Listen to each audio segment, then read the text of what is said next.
వినాయకునికి పెళ్లైందని చాలా మందికి తెలియదు. ఆయన బ్రహ్మచారిగానే ఎక్కువ మంది చూస్తారు. అయితే పురాణాల ప్రకారం గణేశునికి పెళ్లైందని, ఇద్దరు పిల్లలు కూడా ఉన్నారని పురాణాలు చెబుతున్నాయి. మరి ఆ కథేంటో ఇప్పుడు తెలుసుకుందాం. శివుడు పార్వతీ కుమారుడైన గణేశుడు జన్మించిన రోజును వినాయక చవితిగా జరుపుకుంటారు. గణేశుడి అనుగ్రహం అతని భక్తులకు ఆనందం, జ్ఞానం, శ్రేయస్సును కలిగిస్తుందని నమ్ముతారు. వినాయకుని గురించి ఎక్కువ మందికి తెలియని పురాణ కథ గురించి ఇప్పుడు తెలుసుకుందాం. గణేష్ కు వివాహమై ఇద్దరు భార్యలు ఉన్నారని తెలిసిన వారు చాలా తక్కువ. అయితే ఈ విషయమై పురాణాలు ఏమంటున్నాయో ఇప్పుడు తెలుసుకుందాం. ఒకనాడు వినాయకుడు తన శరీర ఆకృతి గురించి ఆలోచిస్తూ తపస్సు చేయటం ప్రారంభించాడు.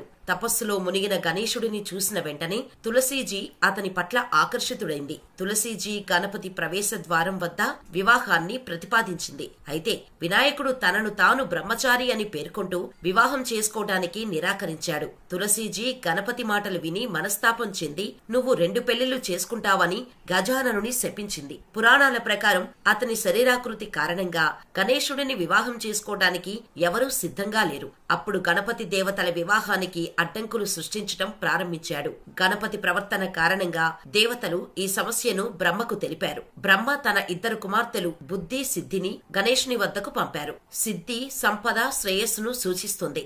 అయితే బుద్ధి ఆధ్యాత్మిక పరాక్రమాన్ని సూచిస్తుంది. సిద్ధి, బుద్ధి రెండూ గణేశుడికి 2 వైపులా కూర్చొని ఒకరి పెళ్లి సమాచారం గణేశుడు ముందు చేరినప్పుడు బుద్ధి, సిద్ధి గణపతి దృష్టిని మరల్చారు. అప్పుడు అన్ని వివాహాలు ఎటువంటి ఆటంకం లేకుండా పూర్తయ్యాయి. కాని ఈ విషయం తెలుసుకున్న గణేశుడు బుద్ధి, సిద్ధిపై కోపం తెచ్చుకొని వారిని తిట్టడం ప్రారంభించాడు. అప్పుడు బ్రహ్మదేవుడు గణపతి ముందు బుద్ధి, సిద్ధితో వివాహం ప్రతిపాదించాడు. దానికి గణేష్ అంగీకరించాడు.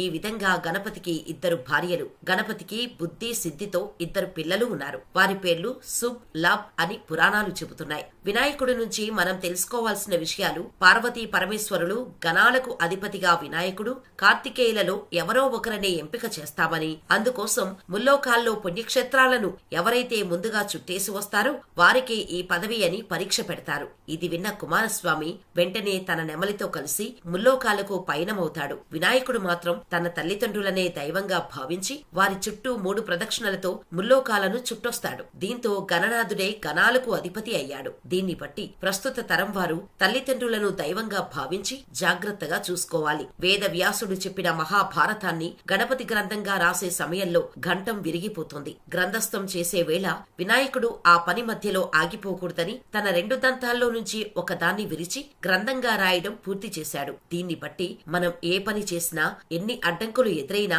ఏమాత్రం అధైర్యపడకుండా చేపట్టిన పనిని పూర్తి చేయాలి. అంతేకాని మధ్యలో అస్సలు ఆపకూడదు.